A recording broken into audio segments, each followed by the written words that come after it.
Hello friends, എല്ലാവർക്കും super കൺമണിയുടെ latest episode റിവ്യൂയിലേക്ക് സ്വാഗതം.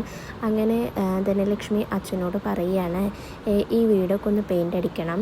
അപ്പോൾ അച്ഛൻ പറയണ അത് വേണമെന്ന് പറയുമ്പോൾ ധനലക്ഷ്മി പറയുകയാണ്, അത് ഞാൻ അങ്ങോട്ട് പറയുക, വീട് പെയിൻ്റ് അടിക്കണം, ആരെ വേണമെങ്കിലും വെച്ച് പെയിൻ്റ് അടിച്ചോ, ശിഷ്യന്മാരെ തന്നെ വിളിച്ചോ, അവർക്കാവുമ്പോൾ ആശാൻ്റെ വീടാണെന്ന് പറഞ്ഞിട്ട് ക്യാഷൊന്നും കൊടുക്കേണ്ടതില്ല, പിന്നെ അനാവശ്യ ചിലവുകൾക്കുള്ള ക്യാഷ് കൂടി കരുതി വെച്ചോ. ചേട്ടനാണെങ്കിൽ പണിയില്ല, ഇനിയിപ്പോൾ എൻ്റെ അടുത്താണെങ്കിൽ ക്യാഷും ഇല്ല, ഉണ്ടെങ്കിൽ തന്നെ ഞാൻ 5 പൈസ ചിലവാക്കുമല്ല, നിങ്ങൾ എന്ത് വേണമെങ്കിലും ചെയ്തിട്ട് വീട് പെയിൻ്റ് അടിച്ചു എന്ന് പറഞ്ഞിട്ട് ധനലക്ഷ്മി വീട്ടിൻ്റെ ഉള്ളിലേക്ക് പോവുകയാണ്. പിന്നീട് 3 അമ്മായിമാരെയാണ് കാണിക്കുന്നത്. അതിൽ അമ്മായിമാർ പറയുകയാണ്, MD കണ്ടിട്ട് എന്തായാലും 10 ചോദിക്കാൻ പോവുക, എന്തിനാ ഇന്നലെ അങ്ങനെയൊക്കെ നാടകം കളിച്ചത്, ഇത്രയും വലിയൊരു കാലുമാറ്റം പ്രതീക്ഷിച്ചില്ല, ഇന്നലെ പുലിക്കുട്ടി ഇന്ന് പൂച്ചക്കുട്ടി എന്ന് പറയുന്നു. സാർ എന്തായാലും മാനസമേടത്തെ തന്നെയാണ് കല്യാണം കഴിക്കാൻ തീരുമാനിച്ചിരിക്കുന്നത്. ഇന്നലെ അവിടെ നടന്നത് അവിഹിതമാണോ, അതിനുള്ള ക്യാഷാണോ തന്നതെന്ന് സംശയമുണ്ടെന്ന് അമ്മായിമാർ പരസ്പരം പറയുകയാണ്. ഇങ്ങനെ പോലെ ഭൂലോക പെണ്ണുപിടിയൻ വേറെ ആരുമില്ല, എല്ലാത്തിനും കൺമണിയെ തന്നെ പറഞ്ഞാൽ മതിയല്ലോ, അവൾ പോയി ചാടിയതല്ലേ എന്ന് അമ്മായിമാർ പറയുന്നു. അമ്മായിമാർ പറയുകയാണ്, ഇവിടെ ബുദ്ധിമോശം കാണിച്ചത് കൺമണിയല്ല, നമ്മളാണ്, ധനലക്ഷ്മിയെ കൈവിട്ട് കളയരുതായിരുന്നു എന്ന് പറഞ്ഞുകൊണ്ടിരിക്കുമ്പോഴാണ് അവിടേക്കും മാനേജർ വരുന്നത്. മാനേജർ വന്ന് അമ്മായിമാരോട് പറയണം, നിങ്ങൾ എന്താ ജോലി ചെയ്യാതെ ഇവിടെ നിൽക്കുന്നത്, മാനസമേടങ്ങാനും കണ്ടിട്ടുണ്ടെങ്കിൽ നിങ്ങളുടെ ജോലി പോവും, മര്യാദയ്ക്ക് പോയി ജോലി ചെയ്തു എന്ന് പറയണം. അപ്പം അമ്മായിമാർ പറയണം, ഞങ്ങൾക്ക് ഇന്ന് MD സാറ് ലീവ് തന്നതാ എന്ന് പറയുന്നു. കൺമണിയും കൃഷി സാറും നല്ല അടുപ്പത്തിലാണെന്ന് പറയുമ്പോൾ മാനേജർ പറയുകയാണ്, എന്നോട് പറഞ്ഞതിരിക്കട്ടെ, വേറെ ആരോടെങ്കിലും ഇത് പോയി പറഞ്ഞിട്ടുണ്ടെങ്കിൽ നിങ്ങളുടെ ജോലി തെറിക്കും, സാറിന് എല്ലാ പെണ്ണുങ്ങളും ഒരു ടൈം പാസ്സാണ്, സാറ് മാനസമേടത്തെ മാത്രമേ കല്യാണം കഴിക്കൂ എന്ന് പറയുകയാണ്. കൺമണി എന്തായാലും ഒരു പാവം കുട്ടിയാണ്, അവളോട് എന്തായാലും ഒന്ന് ശ്രദ്ധിക്കാൻ പറയേ എന്ന് പറഞ്ഞിട്ട് മാനേജർ ഓഫീസിനുള്ളിലേക്ക് പോവുകയാണ്. അതിനുശേഷം കൺമണി ഓഫീസിലേക്ക് വരികയാണ്. അപ്പോൾ അവിടെയുള്ള സ്റ്റാഫുകളൊക്കെ കൺമണിയോട് എങ്ങനെയുണ്ട്, ഇപ്പോൾ ഓക്കെ അല്ലേ എന്നൊക്കെ ചോദിക്കുന്നുണ്ട്.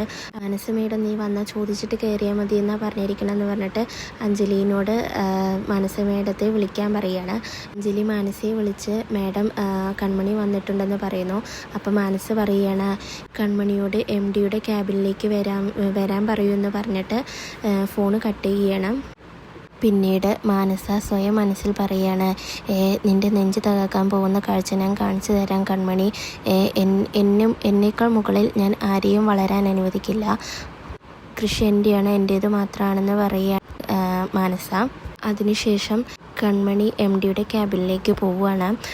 അപ്പോൾ കൺമണിയെയും വെയിറ്റ് ചെയ്തുകൊണ്ട് മാനസ അവിടെ നിൽക്കുന്നുണ്ട്. കൺമണിയെ കണ്ടതും മാനസ വേഗം പോയിട്ട് കൃഷിനോട് സംസാരിക്കുകയാണ്, അടുത്ത മാസം ഈ സമയമാകുമ്പോഴേക്കും നമ്മളുടെ കല്യാണം കഴിഞ്ഞിട്ടുണ്ടാവും, ഞാൻ എന്തായാലും ഇപ്പോൾ ഇവിടെ ജനറൽ മാനേജറായിട്ട് ചാർജ് എടുത്തിരിക്കുകയാണ്, എല്ലാവരെയും ഒന്ന് ഞാൻ വിറപ്പിച്ചിട്ടുണ്ട്, എൻ്റെ സാന്നിധ്യം ഞാൻ എല്ലാവരെയും അറിയിച്ചിട്ടുണ്ട് എന്ന് പറഞ്ഞ് മാനസ കൃഷിൻ്റെ മടിയിലേക്ക് കയറിയിരിക്കുകയാണ്. അപ്പോൾ കൃഷി ചോദിക്കുകയാണ്, എന്താ ഇത് ഓഫീസാണെന്ന് പറയുമ്പോൾ മാനസ പറയുകയാണ്, ഇതിനിപ്പോൾ ഓഫീസാണെന്നുണ്ടെങ്കിൽ കൃഷി എൻ്റെ ഭർത്താവാണെന്ന് പറഞ്ഞിട്ട് കൃഷിനെ കെട്ടിപ്പിടിച്ച് കിസ് ചെയ്യുകയാണ്. കണ്ടുകൊണ്ടാണ് കൺമണി ക്യാബിനിലേക്ക് വരുന്നത്. മാനസയും കൃഷിയും കൂടി തിരിഞ്ഞു നോക്കുമ്പോൾ കൺമണി ക്യാബിനിൽ നിൽക്കുന്നത് കാണുകയാണ്. പെട്ടെന്ന് തന്നെ കൺമണി സോറി പറയുന്നുണ്ട്. എന്നാൽ മാനസ ചോദിക്കുകയാണ്, എന്താ ഇത് MDയുടെ ക്യാബിനല്ലേ, ഇങ്ങോട്ട് വരുമ്പോൾ പെർമിഷൻ ചോദിക്കണമെന്ന് നിനക്കറിയില്ലേ, ഇതിപ്പോൾ ഞങ്ങൾക്ക് നാണക്കേടായില്ലേ, ഇൻസൾട്ടായില്ലേ, ഞങ്ങൾ കല്യാണം കഴിക്കാൻ പോകുന്നവരാ, ഞങ്ങൾക്ക് കുറച്ച് സ്വാതന്ത്ര്യമൊക്കെ ഉണ്ടാവും എന്ന് പറയുകയാണ്. അതിനുശേഷം മാനസ കൺമണിയോട് ചോദിക്കുകയാണ്, നീ ഇപ്പം എന്തിനാണ് വന്നതെന്ന് ചോദിക്കുമ്പോൾ കൺമണി പറയണേ, മാഡം എന്നെ ക്യാബിനിലേക്ക് വരാൻ പറഞ്ഞിരുന്നു എന്ന്. അപ്പോൾ മാനസ ചോദിക്കുകയാണ്, നീ ലീവ് പറഞ്ഞില്ലായിരുന്നല്ലോ, കാഷ്വൽ ലീവാണോ മെഡിക്കൽ ലീവാണോ ചോദിക്കുമ്പോൾ മാനസ പറയുകയാണ്, അവൾക്ക് വയ്യാത്തതുകൊണ്ട് ഞാൻ തന്നെയാണ് ലീവ് എടുത്തോളാൻ പറഞ്ഞതെന്ന് പറയുമ്പോൾ മാനസ പറയുകയാണ്, കാഷ്വൽ ലീവാണോ മെഡിക്കൽ ലീവാണെന്ന് പറയണമെന്ന് പറയുമ്പോൾ കൺമണി പറയുകയാണ്, കാഷ്വൽ ലീവാണെന്ന് പറയുകയാണ്. അപ്പോൾ മാനസ പറയാണ്, ശരി, കാഷ്വൽ ലീവ് എഴുതി തന്നിട്ട് പോയിക്കോളൂ എന്ന് പറയുകയാണ്. പിന്നെയും കൺമണി പോകാൻ വേണ്ടി നിൽക്കുമ്പോൾ മനസ്സ് ഒരു കാര്യം കൂടി ഉണ്ടെന്ന് പറഞ്ഞിട്ട് കൺമണിയെ പിടിച്ചു നിർത്തുന്നു. എന്നിട്ട് പറയുകയാണ് ചില സുപ്പീരിയേഴ്സ് ഓഫീസിലെ സ്റ്റാഫുകളോട് ചിലപ്പോൾ അടുപ്പമൊക്കെ കാണിക്കും. അത് കമ്പനിയുടെ കൂടെ ഒട്ടി നിൽക്കാൻ വേണ്ടിയിട്ടാണ്.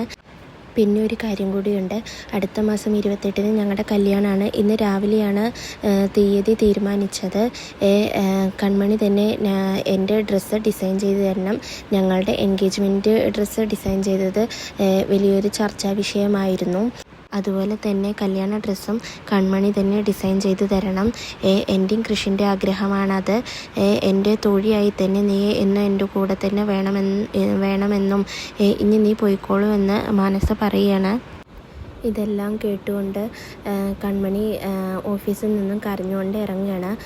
അപ്പോൾ മാനസയോട് കൃഷി ചോദിക്കുകയാണ്, നീ എന്തൊക്കെയാണ് ഈ പറയുന്നത് എന്ന് ചോദിക്കുമ്പോൾ മനസ്സ് പറയുകയാണ്, ഞാൻ പറഞ്ഞതൊക്കെ കാര്യം തന്നെയാണ്. നമ്മൾ എന്തായാലും 1 വർഷത്തിനുള്ളിൽ തന്നെ ടാർഗറ്റ് അച്ചീവ് ചെയ്യുമെന്ന് മനസ്സ് പറഞ്ഞിട്ട് പോവുകയാണ്. അതിനുശേഷം 3 അമ്മായിമാരുകൂടി ഓഫീസിന് പുറത്ത് നിൽക്കുമ്പോൾ കരഞ്ഞുകൊണ്ട് വരുന്ന കൺമണിയെ കാണുകയാണ്. കൺമണിയോട് അമ്മായിമാർ ചോദിക്കുകയാണ്, നിൻ്റെ കണ്ണൊക്കെ എന്താ വല്ലാതെ കലങ്ങിയിരിക്കുന്നത്, കൃഷി സാറിനെ കണ്ടോ, നീ ഇന്ന് ലീവല്ലേ എന്നൊക്കെ ചോദിക്കുകയാണ്. അപ്പോൾ കൃഷി സാറിനെ കാണാൻ പറ്റിയില്ല, മാനസമ്മയുടെ ലീവ് എഴുതി തന്നിട്ട് പോയിക്കോളൂ എന്ന് പറഞ്ഞു എന്ന് കൺമണി അമ്മായിമാരോട് പറയണം. അപ്പം അമ്മായിമാർ കൺമണിയെ ഉപദേശിക്കുകയാണ്, അയാൾ നിനക്ക് വെറുമൊരു ടൈം പാസ്സാണ്, അയാൾ മാനസമ്മേടത്തെ മാത്രമേ കല്യാണം കഴിക്കുകയുള്ളൂ, നീ ഇനി അവൻ്റെ ചതിയിൽ പെടരുത് എന്നൊക്കെ പറഞ്ഞിട്ട് അമ്മായിമാർ പോവുകയാണ്. ഇതെല്ലാം കേട്ടുകൊണ്ട് കൺമണി കരഞ്ഞുകൊണ്ട് നിൽക്കുകയാണ്. അതിനുശേഷം കൺമണി പോകുമ്പോൾ കൃഷി വഴിയരികിൽ കൺമണിയും കാത്തുകൊണ്ട് നിൽക്കുകയാണ്. കൺമണിയാണെങ്കിൽ കൃഷിനെ ശ്രദ്ധിക്കാതെ പോവുകയാണ്. കൃഷി അപ്പോഴേക്കും കൺമണിയുടെ അടുത്ത് പോയിട്ട്, കൺമണി ഞാനൊന്ന് പറഞ്ഞോട്ടെ എന്ന് ചോദിക്കുമ്പോൾ കൺമണി പറയുകയാണ്, ഒന്നും പറയണ്ട, എന്തെങ്കിലും പറയാനുണ്ടെങ്കിൽ ഓഫീസിൽ നിന്നും പറയണമായിരുന്നു, നട്ടലോടുകൂടി പറയണമായിരുന്നു, അല്ലാതെ വഴിയരികിൽ ഒളിച്ചും പാത്തുമല്ല പറയേണ്ടത് എന്ന് കൺമണി കൃഷിനോട് ദേഷ്യപ്പെട്ടുകൊണ്ട് പറയുകയാണ്. ഇതോടുകൂടിയാണ് ഇന്നത്തെ എപ്പിസോഡ് അവസാനിക്കുന്നത്.